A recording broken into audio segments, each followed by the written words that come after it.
મોરબી સબજેલમાં વારંવાર મોબાઈલ મળવાની ઘટનાઓને ધ્યાનમાં રાખીને જેલ વિભાગ દ્વારા કાર્યવાહી તેજ કરવામાં આવી છે.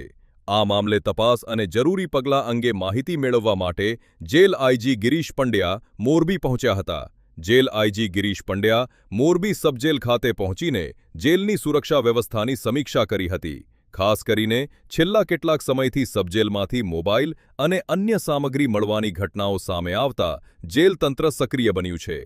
ઉલ્લેખનીય છે કે 2 દિવસ અગાઉ મોરબી સબજેલની અંદર એક પોટલું મળી આવ્યું હતું, જેમાં મોબાઈલ ફોન સહિત કેટલીક અન્ય સામગ્રી મળી આવતા જેલ સુરક્ષા વ્યવસ્થા અંગે પ્રશ્નો ઊભા થયા હતા. આ ઘટનાને ગંભીરતાથી લઈને ઉચ્ચ અધિકારીઓ દ્વારા તપાસ શરૂ કરવામાં આવી છે.